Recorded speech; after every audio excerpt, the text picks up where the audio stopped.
Hello, good morning all. ಇವತ್ತು ನಾವು electrician trade ಥಿಯರಿಯನ್ನು ಫಸ್ಟ್ ಇಯರ್ನಲ್ಲಿ ಮೆಜರಿಂಗ್ ಇನ್ಸ್ಟ್ರೂಮೆಂಟ್ಸ್ ಚಾಪ್ಟರ್ನಲ್ಲಿ ಎನರ್ಜಿ ಮೀಟರ್ ಬಗ್ಗೆ ಸ್ಟಡಿ ಮಾಡೋಣ. ಸೊ ಎನರ್ಜಿ ಮೀಟರ್ ಅಂದರೆ ನಿಮಗೆಲ್ಲ ಗೊತ್ತೇ ಇದೆ, ನಿಮ್ಮ ಮನೆಗಳಲ್ಲಿ ಏನು ಎಲೆಕ್ಟ್ರಿಸಿಟಿ ನೀವು ಕನ್ಸ್ಯೂಮ್ ಮಾಡ್ತಾ ಇದ್ದೀರಾ ಅದನ್ನು ಮೆಜರ್ ಮಾಡೋವಂಥ ಒಂದು ಇನ್ಸ್ಟ್ರೂಮೆಂಟ್ ಇದು.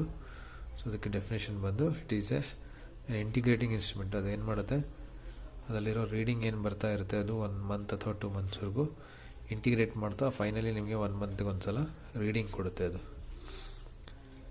ಏನು ಕನ್ಸಂಪ್ಷನ್ ನೀವು ಡೈಲಿ ಕನ್ಸಂಪ್ಟ್ ಮಾಡ್ತಾ ಇದ್ದೀರಾ ಎಲೆಕ್ಟ್ರಿಕಲ್ ಎನರ್ಜಿನ, ಅದನ್ನು ಇಂಟಿಗ್ರೇಟ್ ಮಾಡಿ ಫೈನಲಿ 1 ತಿಂಗಳಿಗೆ ಒಂದು ಸಲ ಎಷ್ಟು ಕಿಲೋವ್ಯಾಟ್ ಅವರ್ ಅಥವಾ ಎಷ್ಟು ಯೂನಿಟ್ನ ನೀವು ಕನ್ಸ್ಯೂಮ್ ಮಾಡಿದ್ದೀರಾ ಅದರದ್ದು ಬಿಲ್ನ ನಿಮಗೆ ಕೊಡುತ್ತೆ ಅದು. ಸೊ ಅದನ್ನು ನಾವು ಎನರ್ಜಿ ಮೀಟರ್ ಅಂತ ಹೇಳ್ತೀವಿ. So it is an integrating instrument which is used to measure the amount of electrical energy supplied to any circuit in the given time. So ಅದು ಒಂದಿನ ಆಗಿರ್ಬೋದು, 1 ಗಂಟೆ ಆಗಿರ್ಬೋದು, ಅಥವಾ 1 ತಿಂಗಳಾಗಿರ್ಬೋದು. ಅಲ್ಲಿವರೆಗೂ ನೀವು ಎಷ್ಟು ಎಲೆಕ್ಟ್ರಿಕಲ್ ಎನರ್ಜಿನ ಕನ್ಸ್ಯೂಮ್ ಮಾಡಿದ್ದೀರಾ ಅಥವಾ ನಿಮಗೆ ಎಷ್ಟು ಎಲೆಕ್ಟ್ರಿಕಲ್ ಎನರ್ಜಿನ ಕಂಪನಿಯವರು ಸಪ್ಲೈ ಮಾಡಿದ್ದಾರೆ, ಸೊ ಅದನ್ನು ನಿಮಗೆ ಇಂಟಿಗ್ರೇಟ್ ಮಾಡಿ ರೀಡಿಂಗ್ ಕೊಡುತ್ತೆ ಅದು. ಸೊ ಅದಕ್ಕೆ ನಾವು ಎನರ್ಜಿ ಮೀಟರ್ ಅಂತ ಹೇಳ್ತೀವಿ. ಅಥವಾ ಅದಕ್ಕೆ ಇನ್ನೊಂದು ಡೆಫಿನೇಷನ್ ಅಂದರೆ ಅದೊಂದು ಇನ್ಸ್ಟ್ರೂಮೆಂಟು, ಅದನ್ನು electrical energy consumption of the load. So ಆ ಎಲೆಕ್ಟ್ರಿಕಲ್ ಎನರ್ಜಿ ಮೀಟರ್ಗೆ ನೀವು ಏನು ಲೋಡ್ ಅಥವಾ ಯಾವುದೇ ಒಂದು ಸರ್ಕ್ಯೂಟ್ನ ಕನೆಕ್ಟ್ ಮಾಡಿದ್ದೀರಾ ಆ ಸರ್ಕ್ಯೂಟ್ ಅಥವಾ ಲೋಡ್ ಎಷ್ಟು ಎನರ್ಜಿನ ಕನ್ಸ್ಯೂಮ್ ಮಾಡಿದೆ ಅನ್ನೋದನ್ನು ಈ ಇನ್ಸ್ಟ್ರೂಮೆಂಟು ಮೆಜರ್ ಮಾಡಿ ಕೊಡುತ್ತೆ ನಿಮಗೆ by integrating the over all time. ಅಂದರೆ ಎಷ್ಟು ಟೈಮ್ವರೆಗೂ ಎಷ್ಟು ಎಲೆಕ್ಟ್ರಿಕಲ್ ಎನರ್ಜಿನ ಕನ್ಸ್ಯೂಮ್ ಮಾಡಿದ್ದೀರಾ, ಸೊ ಅದನ್ನು ಇಂಟಿಗ್ರೇಟ್ ಮಾಡಿ ಮೆಜರ್ ಮಾಡಿ ನಿಮಗೆ ಕೊಡುತ್ತೆ. ಅದಕ್ಕೆ ನಾವು ಎನರ್ಜಿ ಮೀಟರ್ ಅಂತ ಹೇಳ್ತೀವಿ. Next types of energy meters. ಎನರ್ಜಿ ಮೀಟರಲ್ಲಿ ಬಂದು 3 ಟೈಪ್ಸ್ ಇದೆ. ಒಂದು electrolytic type meter, so another one is motor type meter, one more is clock type meter. So ನಿಮ್ಗೆ ಗೊತ್ತಿದೆ ಈ 3 ಮೀಟರ್ಸಲ್ಲಿ ಕ್ಲಾಕ್ ಟೈಪ್ ಮೀಟರ್ ಈಗ ಔಟ್ ಆಫ್ ಡೇಟ್ ಆಗಿದೆ. ಸೊ ಓವರ್ ಆಲ್ ಜನರಲ್ ಆಗಿ ನಾವು ಸಿಂಗಲ್ ಫೇಸ್ ಎನರ್ಜಿ ಮೀಟರ್ ಬಗ್ಗೆ ಇವತ್ತು ಸ್ಟಡಿ ಮಾಡೋಣ. ಸಿಂಗಲ್ ಫೇಸ್ ಅಂದರೆ 1 ಫೇಸ್ ಆ್ಯಂಡ್ ನ್ಯೂಟ್ರಲ್ನಲ್ಲಿ ವರ್ಕ್ ಮಾಡೋಂಥ ಒಂದು ಸಿಂಗಲ್ ಫೇಸ್ ಎನರ್ಜಿ ಮೀಟರ್ ಇದು.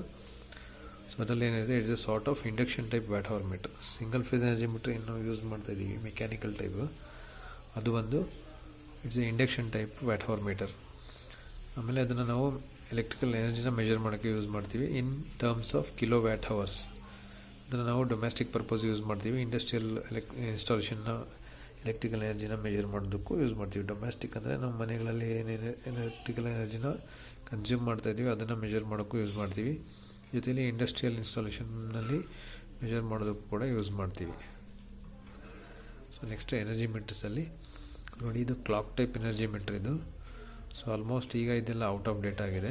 ಸೊ ಇದರಲ್ಲಿ ನೀವು ನೋಡ್ತಾ ಇರ್ಬೋದು ಡಯಲ್ ಕ್ಲಾಕ್ಸ್ ಇದೆ ನೋಡಿ ಇಲ್ಲಿ. ಸೊ ಅದ್ರ ಮೇಲೆ ಕಿಲೋ ವ್ಯಾಟ್ ಅವರ್ KWH ಅಂತ ಇದೆ.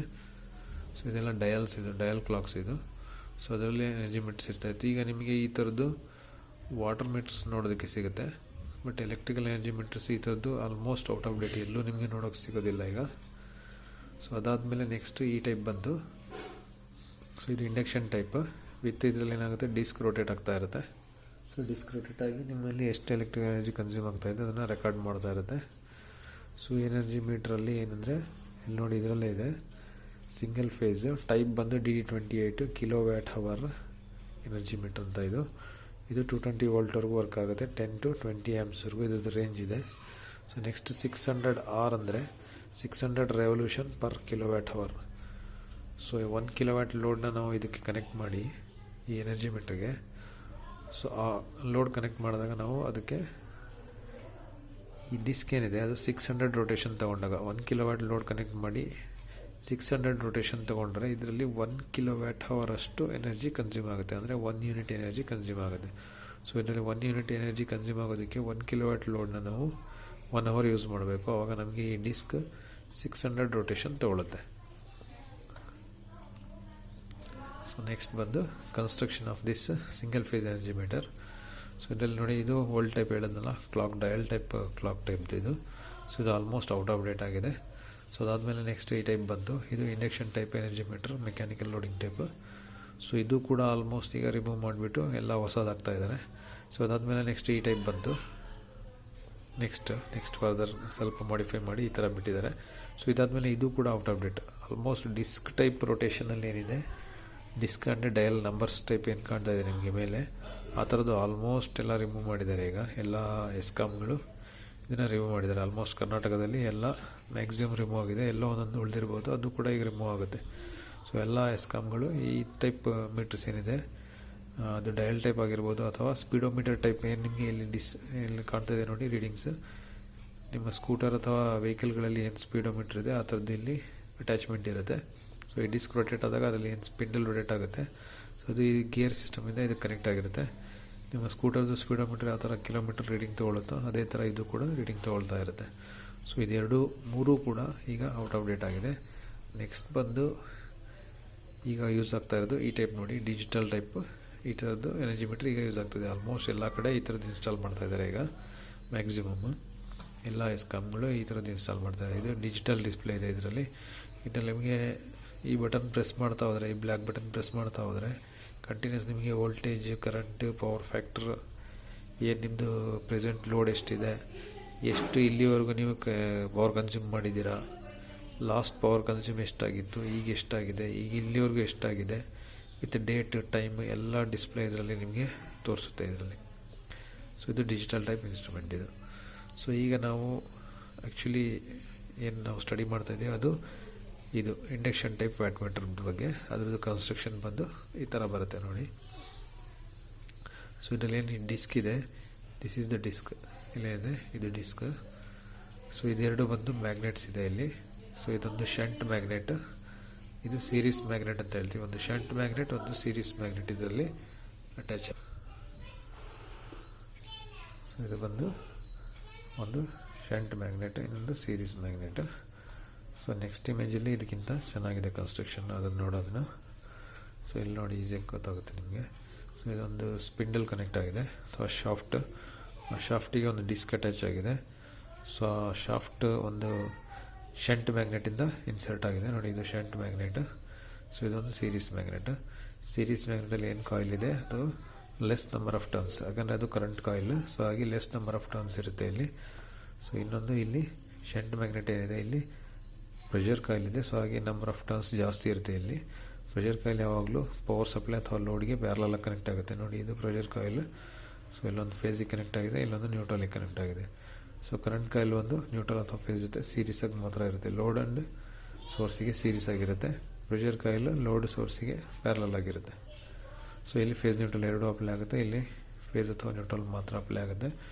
ಜೊತೆಯಲ್ಲಿ ಈ ಡಿಸ್ಕಿಗೆ ಒಂದು ಬ್ರೇಕಿಂಗ್ ಮ್ಯಾಗ್ನೆಟ್ ಇದೆ. ಇದು ಯಾಕಂದರೆ ಎಡಿ ಕರೆಂಟ್ ಪರ್ಪಸ್, ಅಂದರೆ ಎಡಿ ಕರೆಂಟ್ ಡ್ಯಾಂಪಿಂಗ್ ಪರ್ಪಸ್. ಅಂದರೆ ಏನು ಮಾಡುತ್ತೆ ಇದು, ಸೊ ನೀವು ಸಪ್ಲೈ ಆನ್ ಮಾಡಿದ ತಕ್ಷಣ ಏನಾಗುತ್ತೆ ಇದರಲ್ಲಿ pressure coil and current coil ಎರಡೂ ಕಾಯಿಲಿಂದ ಇಲ್ಲೇನಾಗುತ್ತೆ ಮ್ಯಾಗ್ನೆಟಿಕ್ ಫ್ಲಕ್ಸ್ ಪ್ರೊಡ್ಯೂಸ್ ಆಗಿ ಆ ಫ್ಲಕ್ಸು ಈ ಶಾಫ್ಟ್ ಏನು ಸ್ಪಿಂಡಲ್ ಇದೆ ಇಲ್ಲಿ ಕಾನ್ಸಂಟ್ರೇಟ್ ಆಗುತ್ತೆ. ಸೊ ಇಲ್ಲೇನು ಕಾಪರ್ ಶೇಡಿಂಗ್ ಬ್ಯಾಂಡ್ಸ್ ಯೂಸ್ ಆಗಿದೆ, ಅದು ಯಾಕಂದರೆ ಫ್ಲಕ್ಸ್ ಮ್ಯಾಕ್ಸಿಮಮ್ ಫ್ಲಕ್ಸ್ ಇಲ್ಲಿ ಕಾನ್ಸಂಟ್ರೇಟ್ ಆಗಲಿ ಅಂತ, ಈ ಏರಿಯಾದಲ್ಲಿ ಕಾನ್ಸಂಟ್ರೇಟ್ ಆಗಲಿ ಅಂತ ಅದು. ಸೊ ಇಲ್ಲಿಂದ ಮ್ಯಾಕ್ಸಿಮಮ್ ಫ್ಲಕ್ಸ್ ಬಂದು ಈ ಡಿಸ್ಕ್ ಮೇಲೆ ಬರುತ್ತೆ. ಸೊ ಹಾಗೇನಾಗುತ್ತೆ ಇದರಲ್ಲಿ ವೋಲ್ಟೇಜ್ ಏನು ನೀವು ಸಪ್ಲೈ ಅಥವಾ ಲೋಡ್ ಕನೆಕ್ಟ್ ಮಾಡಿದ್ದೀರಾ, ಸಪ್ಲೈ ಆ್ಯಂಡ್ ಲೋಡ್, ಸೊ ಅದಕ್ಕೆ ಪ್ರಪೋರ್ಷನ್ ಆಗಿ ಇದರಲ್ಲಿ ಏನು ವೋಲ್ಟೇಜ್ ಅಪ್ಲೈ ಆಗಿದೆ ಆ ವೋಲ್ಟೇಜ್ ಎಷ್ಟು ಅಪ್ಲೈ ಆಗಿದೆ ಅದಕ್ಕೆ ತಕ್ಕನಾಗಿ ಇಲ್ಲಿ ಫ್ಲಕ್ಸ್ ಪ್ರೊಡ್ಯೂಸ್ ಆಗುತ್ತೆ. ಇಲ್ಲಿ ಏನು ಕರೆಂಟ್ ಲೋಡ್ ಕರೆಂಟ್ ಇದೆ ಸೊ ಅದಕ್ಕೆ ತಕ್ಕನಾಗಿ ಇದರಲ್ಲಿ ಫ್ಲಕ್ಸ್ ಪ್ರೊಡ್ಯೂಸ್ ಆಗುತ್ತೆ. ದೇರ್ಫೋರ್ ಓವರ್ ಆಲ್ ಇಲ್ಲಿ ಏನು ಫ್ಲಕ್ಸ್ ಪ್ರೊಡ್ಯೂಸ್ ಆಗುತ್ತೆ ಎರಡರಲ್ಲೂ pressure coil and current coil, that is equal to the product of voltage and current. So ಇದು ಪ್ರೆಷರ್ ಕಾಯಿಲ್ ಪ್ಯಾರಲಲ್ ಇರೋದ್ರಿಂದ ವೋಲ್ಟೇಜಿಗೆ ಈಕ್ವಲ್ ಆಗಿದೆ, ಕರೆಂಟ್ ಕಾಯಿಲ್ ಸೀರೀಸ್ ಇರೋದ್ರಿಂದ ಇದು ಕರೆಂಟ್ಗೆ ಈಕ್ವಲ್ ಆಗಿದೆ. ಸೊ ಹಾಗೆ product of voltage and current into time, ಎಷ್ಟು ವೋಲ್ಟೇಜ್ ಇಷ್ಟು ಕರೆಂಟ್ ಜೊತೆಯಲ್ಲಿ ಎಷ್ಟು ಟೈಮ್ ನೀವು ಇದನ್ನು ಕನೆಕ್ಟ್ ಮಾಡಿದ್ದೀರಾ, ಸೊ ಅದರ ಪ್ರಾಡಕ್ಟಿಗೆ ಇಲ್ಲಿ ಪ್ರೊಡ್ಯೂಸ್ ಆಗೋ ಫ್ಲಕ್ಸಿಗೆ ಡೈರೆಕ್ಟಾಗಿ ಪ್ರೊಪೋರ್ಷನೇಟ್ ಆಗಿರುತ್ತೆ ಅದು. ಸೊ ಇದಿಷ್ಟು ಇದ್ರದ್ದು ಕನ್ಸ್ಟ್ರಕ್ಷನ್. ಸೊ ಅವಾಗೇನಾಗುತ್ತೆ ಈ ಫ್ಲಕ್ಸ್ ಇಂಟ್ರಾಕ್ಷನಿಂದ ಏನಾಗುತ್ತೆ ಈ ಡಿಸ್ಕ್ ರೊಟೇಟ್ ಆಗೋದಕ್ಕೆ ಸ್ಟಾರ್ಟ್ ಆಗುತ್ತೆ.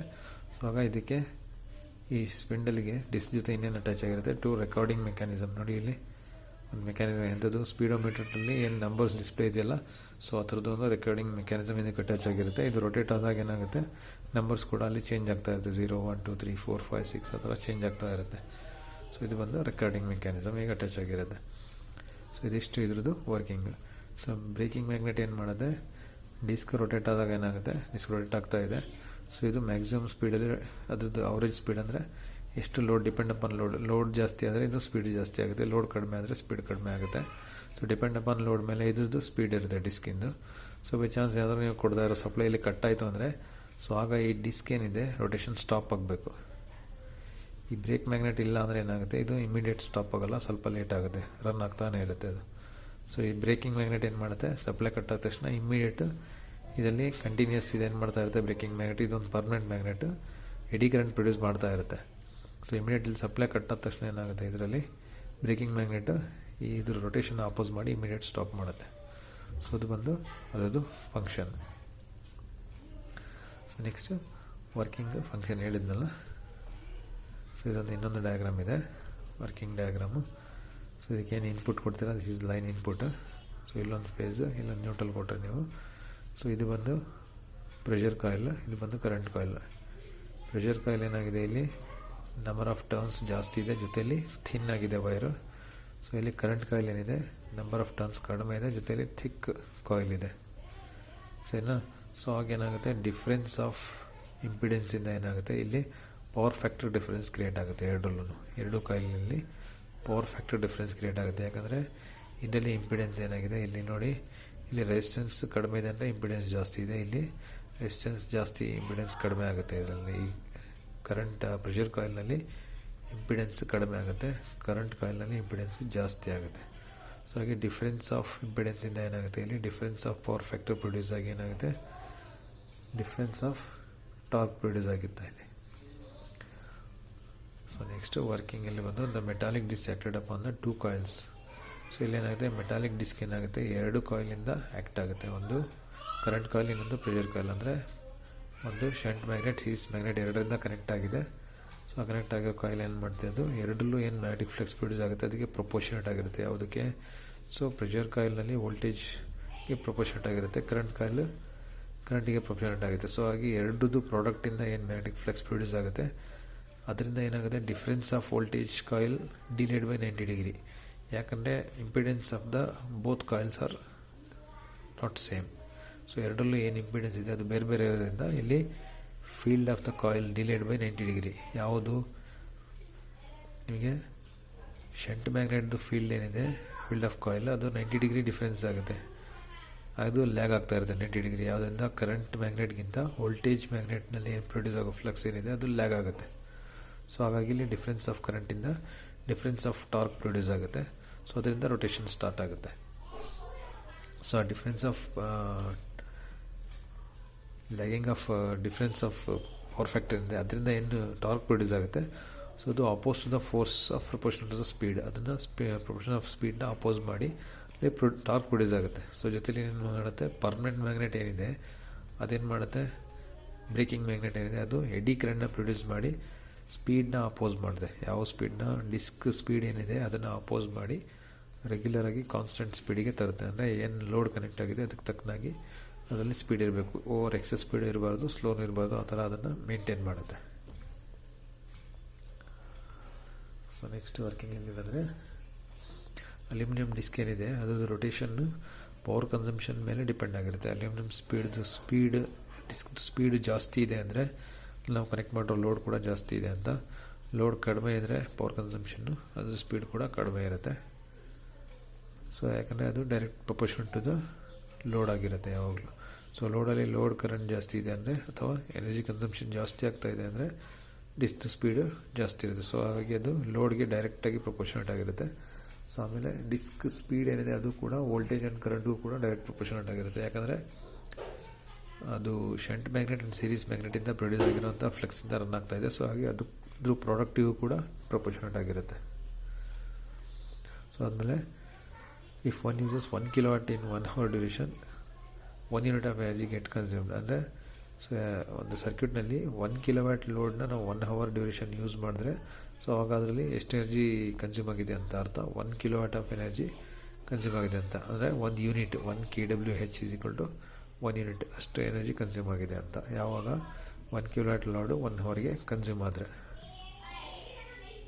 ಸೊ ಫೈನಲಿ ವರ್ಕಿಂಗಲ್ಲಿ ಒಂದು ಇಂಡಕ್ಷನ್ ಮೀಟ್ರದೇ ವರ್ಕಿಂಗ್ ಏನಿದೆ ಅದು, ಈ ಇಂಡಕ್ಷನ್ ಮೀಟರ್ ಏನಿದೆ ಇದು 600 hour ಅಂದರೆ 600 ರೆವಲ್ಯೂಷನ್ಸ್ ಪರ್ ಕಿಲೋವ್ಯಾಟ್ ಅವರ್. ಇಲ್ಲೇ ನಿಮಗೆ ಕಾಣ್ತಾ ಇದೆ 600 revolutions per kWh. 1 kWh energy ನಿಮಗೆ ಇದರಲ್ಲಿ ಅಥವಾ 1 ಯೂನಿಟ್ ಎನರ್ಜಿ ಕನ್ಸ್ಯೂಮ್ ಆಗಬೇಕಾದ್ರೆ ಇದು 600 ರೆವಲ್ಯೂಷನ್ ತೊಗೋಬೇಕು. ಇದು 600 ರೆವಲ್ಯೂಷನ್ ಯಾವಾಗ ತೊಗೊಳುತ್ತೆ? ಇದು 1 ಕಿಲೋವ್ಯಾಟ್ ಲೋಡು 1 ಅವರ್ಗೆ ಯೂಸ್ ಮಾಡಿದ್ರೆ ನೀವು 600 ರೆವಲ್ಯೂಷನ್ ಕೊಡುತ್ತೆ ಅದು. So that is the consumption hour and time of the instrument. ಇನ್ನೊಂದು ಇಂಡಕ್ಷನ್ ಟೈಪ್ ಇನ್ಸ್ಟ್ರೂಮೆಂಟ್ ಇದೆ, ಎನರ್ಜಿ ಮೀಟರ್ ಇನ್ಸ್ಟ್ರೂಮೆಂಟ್. ಸೊ ಇದರಲ್ಲಿ ಎನರ್ಜಿ 1 ಯೂನಿಟ್ ಕನ್ಸಂಪ್ಷನ್ ಆಗಬೇಕಾದ್ರೆ 1 ಕಿಲೋವ್ಯಾಟ್ ಲೋಡು 1 ಅವರ್ ಯೂಸ್ ಆಗಲೇಬೇಕು. ಆವಾಗ ಮಾತ್ರ ಇದರಲ್ಲಿ ಕನ್ಸ್ಯೂಮ್ ಆಗುತ್ತೆ. ಕಡಿಮೆ ಆದರೆ ಕಡಿಮೆ ಕನ್ಸ್ಯೂಮ್ ಆಗುತ್ತೆ. Next connection. ಈ ಒಂದು ಇನ್ಸ್ಟ್ರೂಮೆಂಟ್ನ ಕನೆಕ್ಷನ್ ಯಾವ ಥರ ಮಾಡ್ತೀವಿ ಅಂತ. ಸೊ ಇದಕ್ಕಿಂತ ನಿಮಗೆ ಎನರ್ಜಿ ಮೀಟ್ರದ್ದು ಟರ್ಮಿನಲ್ ಕನೆಕ್ಷನ್ನೇ ತೋರಿಸ್ತೀನಿ ನೋಡಿ.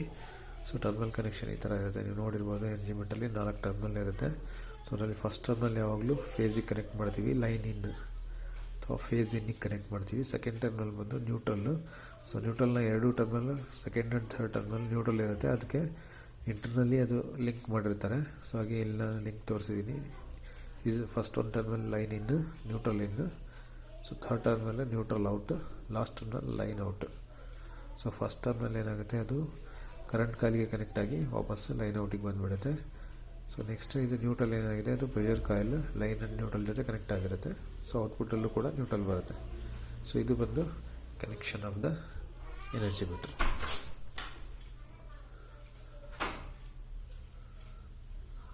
Next application of energy metre. Application of energy meter ಏನು, ಒಂದು ಓವರ್ ಹೆಡ್ ಪೋಲ್ ಇದೆ, ಆ ಪೋಲಲ್ಲಿ ಟ್ರಾನ್ಸ್ಫಾರ್ಮರ್ ಇದೆ, ಅಲ್ಲಿಂದ ಏನು ಸರ್ವಿಸ್ ಮೇನ್ಸ್ ಬಂದಿದೆ, ಅದು ಒಂದು ಡೊಮೆಸ್ಟಿಕ್ ಏನು ಟರ್ಮಿನಲ್ ಇದೆ ಅಥವಾ ಮನೆಗೆ ಕನೆಕ್ಟ್ ಆಗಿ, ಸೊ ಅಲ್ಲಿಂದ ಇದು ಎನರ್ಜಿ ಮೀಟರ್ ಕನೆಕ್ಟ್ ಆಗಿದೆ. ಇಲ್ಲಿಂದ ನಿಮಗೆ ಇಂಟರ್ನಲ್ಲಿ ಯೂಸ್ಗೆ ಕನೆಕ್ಟ್ ಆಗಿರುತ್ತೆ.